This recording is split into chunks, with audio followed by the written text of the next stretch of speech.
Hello busy people, welcome back to my YouTube channel Bavi vlogs 2. అందరికీ దేవి శరన్నవరాత్రి రెండవ రోజు శుభాకాంక్షలు. సో రెండవ రోజు అంటే గాయత్రి దేవిలో కొలువు తీరుతారనమాట అమ్మవారు అయితే.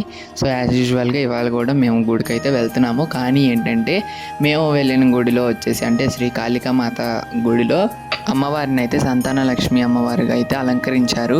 సో మీరు ఇవాళ అయితే క్లారిటీగా వీడియో తీశాను, మీరు దర్శనం చేసుకోండి. ఇంకా గాయత్రీదేవి ఎలా ఆవిర్భవించారు అంటే ఎలా పుట్టారు అంటే బ్రహ్మదేవుడు యజ్ఞం చేస్తుండగా ఆమె భార్య సావిత్రీదేవి అప్పుడు అందుబాటులో లేకపోవటం వల్ల బ్రహ్మదేవుడు కుడివైపు నుండి పుట్టిన అమ్మవారే గాయత్రీదేవి అమ్మవారు అనమాట. గాయత్రీదేవి 5 ముఖాలు 5 వేదాలకి ప్రతిరూపం అన్నమాట. సో ఇది నాకు తెలిసిన గాయత్రీదేవి అవతారం వెనుక ఉన్న కథ.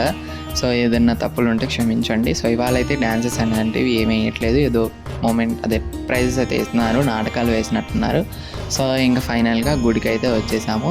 సో అమ్మవారిని దర్శనం చేసుకోండి బాగా. గుడిలో అమ్మవారిని దర్శనం చేసుకొని విగ్రహం దగ్గరికి అయితే వచ్చామన్నమాట. సో విగ్రహం దగ్గర కూడా దర్శనం చేసుకొని బొట్టు పెట్టుకొని అయితే ఇక్కడ చెప్పాను కదా నిన్నట్లాగే ఇక్కడ ఇవాళ కూడా ఉయ్యాల అయితే ఉంటుంది అనమాట. సో అమ్మవారిని ఉయ్యాలు ఊపేసి నేను విఘ్నేష్ వచ్చేసాము. ఫైనల్గా వచ్చిన తర్వాత నిన్న వెళ్ళిన గుడి బొమ్మల దగ్గరికి కాకుండా ఇంకొక టెంపుల్ దగ్గర ఇంకొక బొమ్మ దగ్గరికి వెళ్ళాము. వాళ్ళ ప్రసాదం అయితే గుగ్గిళ్ళు పెట్టారు. సో చాలా బాగున్నారు ఈ అమ్మవారు. 3వ రోజు వీడియో కోసం రేపటి వరకు ఎదురు చూడండి. Bye guys, wish you all.